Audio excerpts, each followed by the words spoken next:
Welcome to Mental Health and Faith, A Closer Look. I'm Carolyn Cooper, and my ministry name is Mental Health Connect. My mission is to offer encouragement and to help you find your way into this complicated world. There will be links and resources in the show notes. You'll want to check those out. Now sit back and enjoy the show. Hi, this is Carolyn Cooper, and I'm here with my guest today. His name is Dr. Brant Winn. We are at the beautiful Park University campus in a library recording this podcast today. And I just first want to say thank you so much.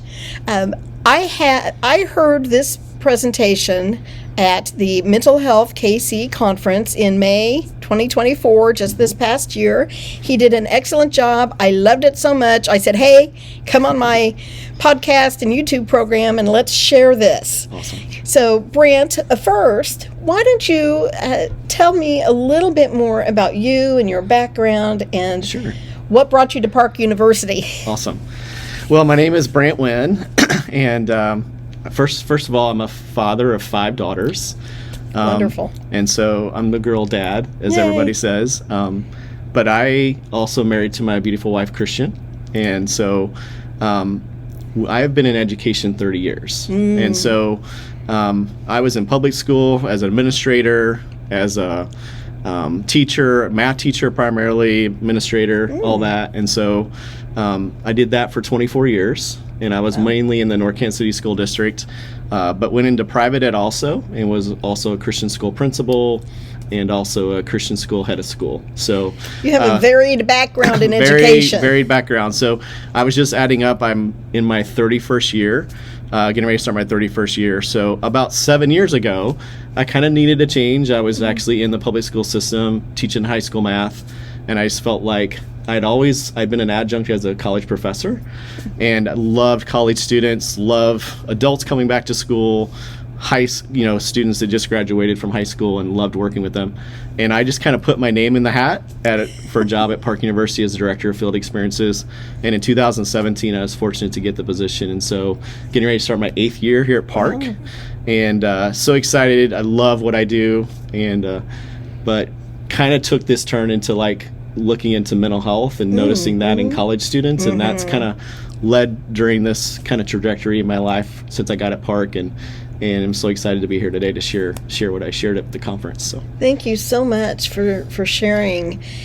You know, it's being in a university, I'm sure, like you mentioned, seeing the mental health absolutely in today's world. Yeah. You know, there are so many statistics we could throw out about the percentage of children, youth, young adults who struggle. And I hope that for you listening today, the technique that he is going to share can be done by anyone. Absolutely. Anyone. I love this approach. It's called the Imagine Project. Yeah. And why don't we just get going with it? What is the Imagine Project? So the Imagine Project, first of all, I want to tell you, I came across the Imagine Project in 2019. I was at a conference in Colorado. Anytime I can get to Colorado, I try to. And I was at a conference, and I heard Dianne Mahoney speak. And I remember walking into the room. It was probably 150 people in this kind of session. And the first thing she said was she basically shared her story, but through the word imagine. And it was really, I remember wondering, who is this person she's talking about? And actually what ended up happening was Diane's story. And so from the moment I heard her story using the word imagine, I was so intrigued. So it's one of those where I had the chance afterwards to be able to go up and meet her. Actually had her signed. She was doing books. I actually bought her book, had a chance to talk to her, and really just one of those where you had immediate connection with someone. Yes. With it, but I remember mostly about the session is she led people through the Imagine Project, the tool we're going to talk about today, and I remember adults standing up and sharing their Imagine story, and there wasn't a dry eye in the place. And I remember going, this has some really incredible impact. So that kind of started my relationship with Dianne. So the tool I'm sharing with you is created by Dianne Mahoney.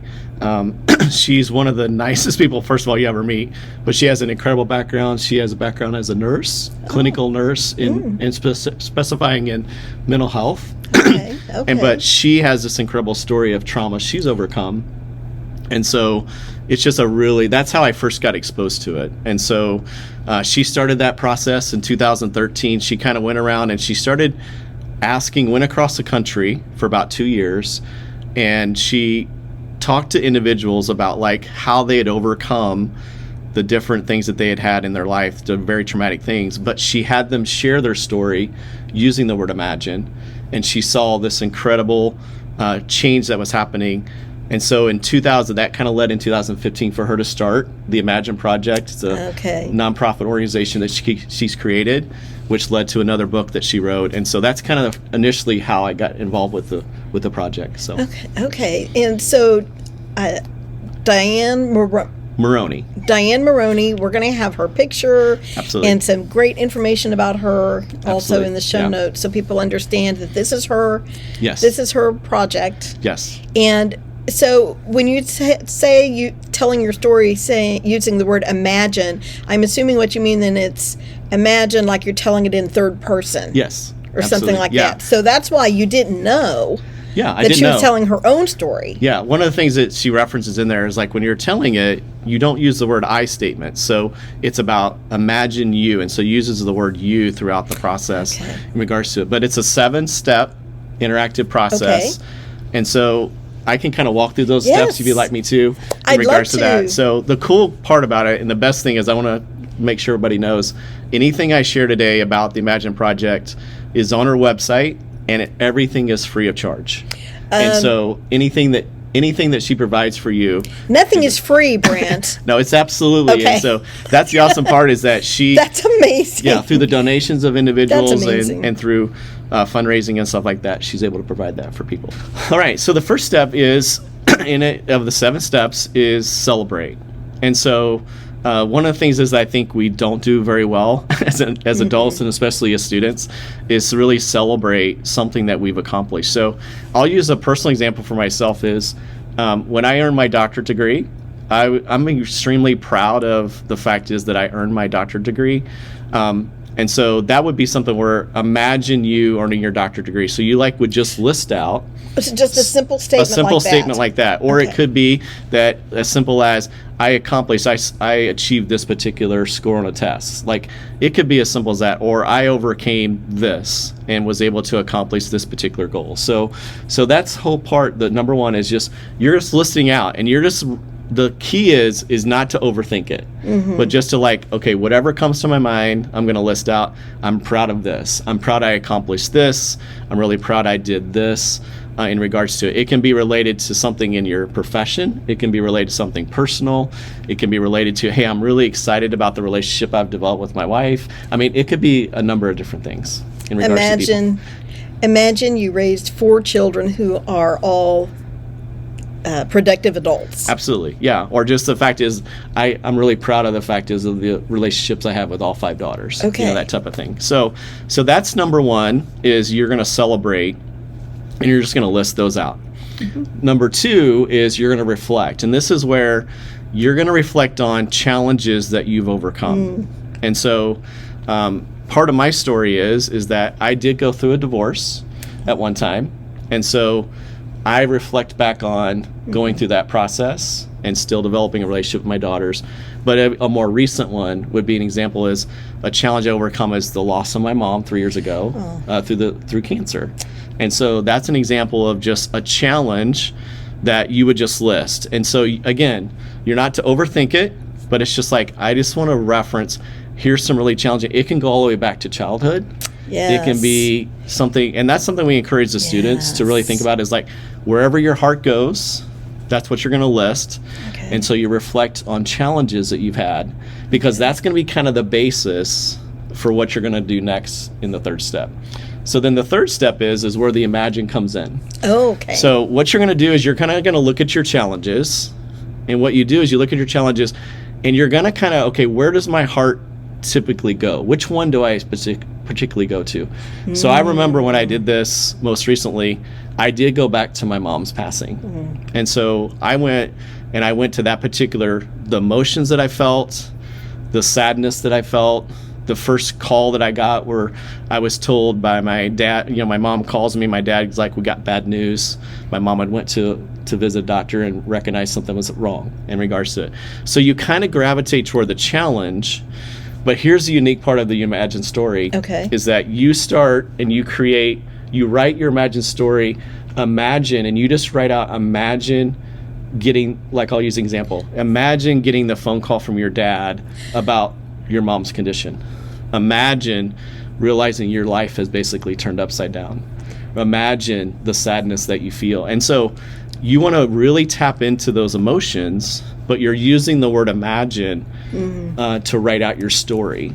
So it sounds like the first two steps really are preparing you. Preparing you, yes, absolutely. And then to make it easier to express things, saying imagine, to me that would make it easier to start processing and thinking through the challenges. Absolutely. And that's what Dianne found whenever she started, when she worked with adults and then she started working with students, particularly in 2015, she recognized how freeing this could be for students, because they may be referencing something that happened in school. It may be, imagine maybe being bullied in school, but like you could go through a lot of different things, but like it's really freeing because you just basically write, and it's just, you don't think, you just like imagine this. So the third step is that imagine piece, and that which you can kind of land there. And so one of the things is you kind of sometimes have to stop and kind of like let yourself process that. This is something you don't want to rush through if you don't have to,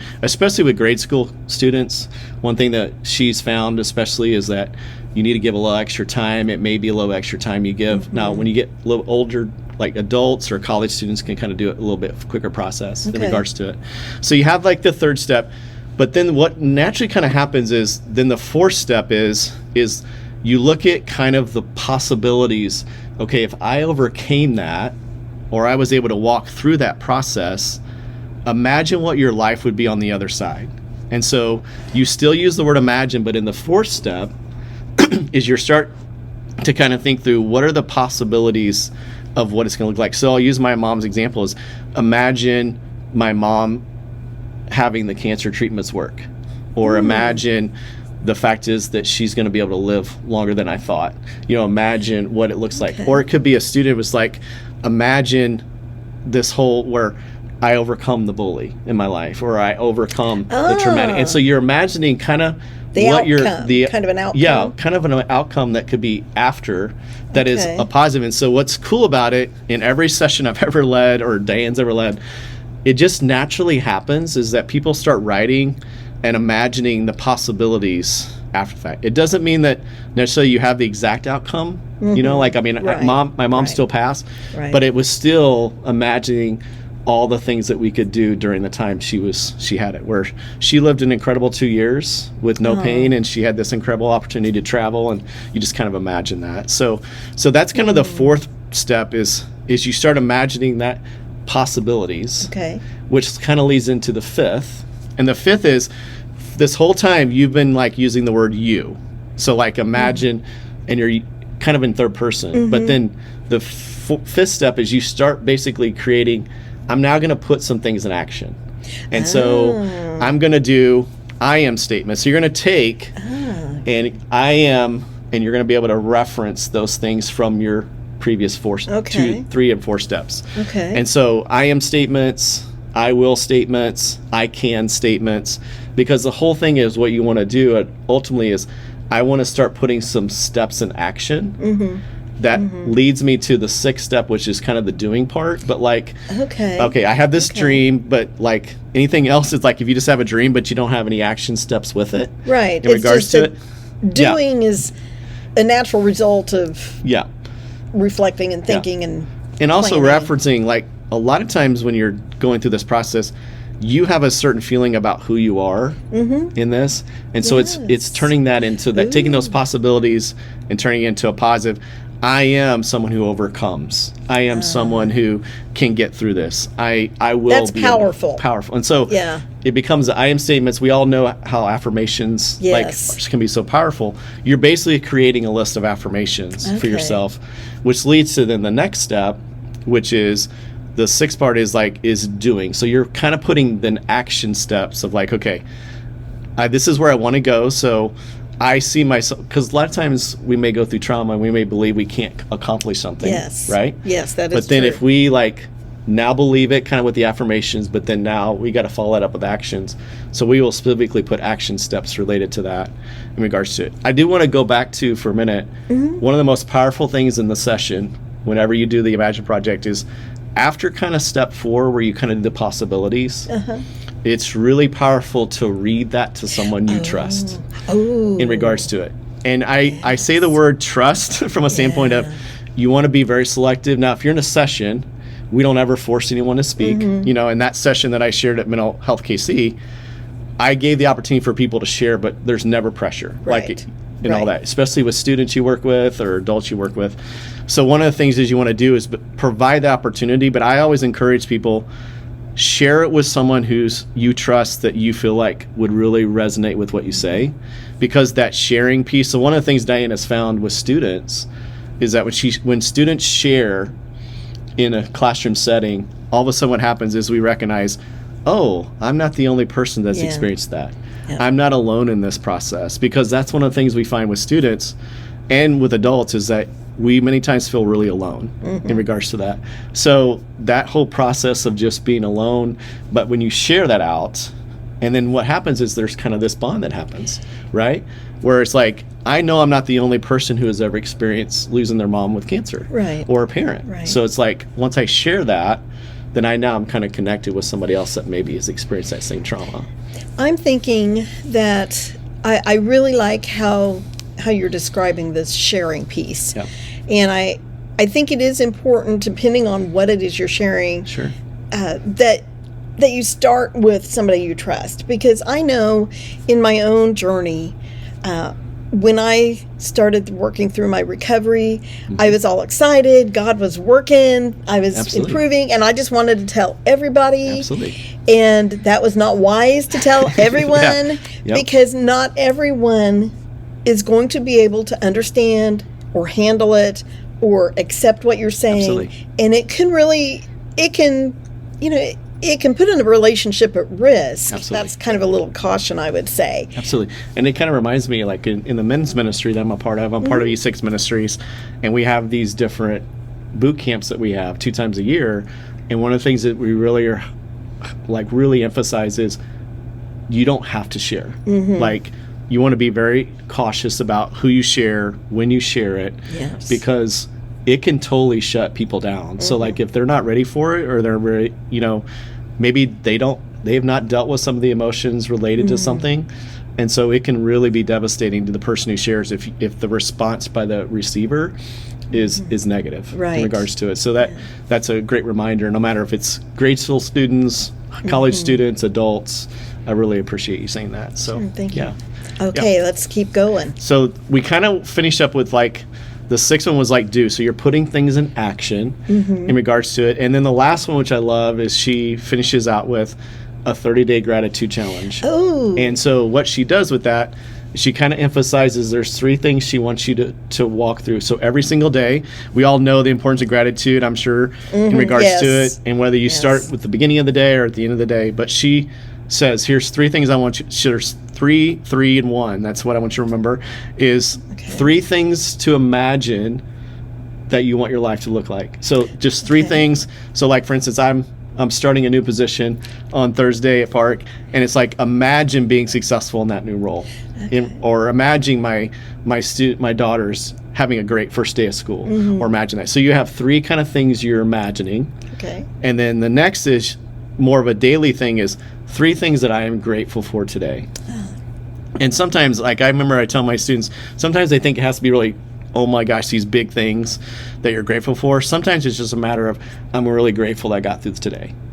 Or I'm really grateful that I'm healthy today in regards to it. So you have 3 things you're grateful for. And then what I love about the last one, the 1, so it's 3 imagine, things in your life, 3 great things you're grateful for today. And then the last one is, what's one act of kindness that I could either do tomorrow or one act of kindness that I did today? Because that's one of the things is about it. So that's what I love about it, is that basically if you think about the process is you're really going through and walking through a difficult thing you've experienced, but then it's moved to this possibilities. It's moved to kind of taking responsibility and believing that I can do this and putting action steps in place. But then at the very end, it's like, okay, then I'm going to take that and give it to somebody else in regards to it. So those are kind of the main 7 steps. I say there's probably 8 because you kind of put the sharing piece in there in regards to it. But it's become a really powerful tool. I can tell you, whether I've been in sessions with adults or I've done it with college students, or I've heard from Dianne as far as like she's got all kinds of testimonies of school districts and schools that have done it. It's a really powerful tool that can kind of walk you through, especially a very hard thing that you've overcome in your life. What I love about this, because when I was at Mental Health KC and I was in your presentation, I had to slip out early, so I didn't get to the 30-day gratitude thing. I'm going to have to go back and do that. But it is, like you said, it's kind of a progression of healing. Yeah, absolutely. Yeah. Because you absolutely. You have your little preparation for it, then you start dealing with it and wrestling with it. You see some results. And, when we have been given the gift of recovery absolutely and health and wellness, we want others to experience it. Yep. And this gives an opportunity to help, so that you can help see others experience. Absolutely. When I know you understand the significance of writing, and just how writing can be such a healing process. The thing is, most of the time we don't take the time to even understand the emotions we have, or recognize that maybe we're still struggling with something from our past. Right. But then also, sometimes we get stuck there. But then this whole thing about, no, there's another part of it that's after that. That's the resilience piece and all that. And as well as I do, that comes a lot of times from our faith as well. Yes, it does. It does. And so that's something that we recognize with our ministry is like, that's part of who we are, is that guys all have a story. Everybody has a story. But with help from other people, with our faith, on all that, we can get to the other side of something that's been really, really hard for us, or a challenge for us. And so that's why I always say it's just kind of one tool in the toolbox, but it can be a really powerful one because of the part of like, you're kind of naming the emotions, you're walking through how you felt about that particular item. But then what I love about it is you're finishing with something positive. I love it. And thank you so much for reinforcing the importance of faith in our journey. Absolutely. I don't know. It's that faith piece. Yeah. I mean, anyone listening, anyone can access the materials for free. Yes, absolutely. And enjoy going through this process. But when you have that element of faith with it, it's not just you. Absolutely. I would even suggest going through this in an attitude of prayer. Absolutely. And really be opening to the Spirit revealing things, because as you're writing, things are going to come out that you are like, oh my gosh, yep. Absolutely. Yeah. And the Holy Spirit can help be a part of that. And that's the one thing too I want to emphasize is what are they found with teachers, and what is that you can use this for a lot of different scenarios that can be, you may look at it like it's a small thing, but like let's say an example is a grade school teachers have used it to where there was an issue on the playground. And so the students come back and a teacher has imagined journals, and what they do is they kind of walk through how they felt through that process, what that intervention, what that scenario was, but it kind of walks them through from how I felt to then, okay, here's the possibility after we've overcome that. Like, so it can be as small as something like that. And that's what I want to encourage everyone watching, is that it doesn't have to be a huge, like some of us kind of put this perception as like has to be this really, really huge traumatic event. It could be something small that you are just needing to work through. And so what I love about it and how I love Connected is that, with my faith, Jesus wants to help me walk through those emotions. Yes. And he wants to me identify those and then bring those to him and then be able to walk through that process. And so it's just a tool that you can do that by writing it out. So I love your idea of like in a prayerful attitude of it, because if you go into it with that mindset, it's amazing at what he will bring to you. Yes. And then, but we all know the healing is on the other side of it. And so that's what's awesome about it. I love this topic. I love what you've shared. Thank you. Just one more quick comment I want to make, because as you were talking about these kids, to me, this is being proactive. Yes. This is dealing with the trauma in the moment. Absolutely. Instead of waiting 30 years. Absolutely. To deal with it, or whatever it would happen to be. But I love this, and I want to just remind you all listening and watching that I'm going to have all of the information you need in the show notes. Please go back and look at those. I know it's easy just to listen and watch and then just move on to the next thing, but having the link to the website, information about the books, all of that is going to be a key for you using this amazing free material, and maybe you will even be moved to support this nonprofit in the process. So before we finish, I want to just reference, this is mainly for parents especially, but also for teachers who are watching or anyone. What I love about what Dianne's done is she has a journal specifically for particular ages of students. Great. So she has a kindergarten, first grade one that's specific for that age. She has a kids one that's basically that age 6 through age 12. She has a 13 through 17, which kind of for more teens and kind of high school students, middle school students, and then she has an adult one.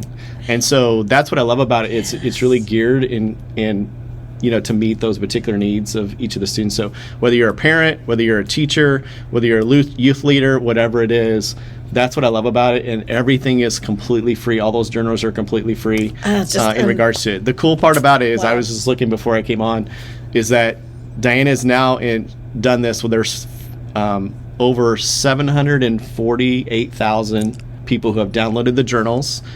She's in 48 countries. And it's also in all 50 states. And so this is not just a local thing. This is something that has went international for her. And again, I can't speak highly enough of her. And so I just want to make sure before we leave today is that she is an incredible person, Dianne Mahoney, and she's the one that deserves all the credit creating this journal for people. Well, I'm just going to end by saying thank you, Dianne. And I would love to connect with you sometime if you're watching this. And Brant, this has been a great episode today. And thank you I really so appreciate much for the opportunity. Here. Anytime I can talk about the importance of mental health, the importance of bringing my faith into it, it's awesome. Well, we'll have you back. Awesome. Thank you. Thank you. Thanks for joining me today. And please share your comments. Join the conversation on mental health and faith. And I would love to hear from you. My email is Carolyn, that's spelled Caroline, Carolyn at carolinscooper.com. And my contact information is also in the show notes. Have a blessed day.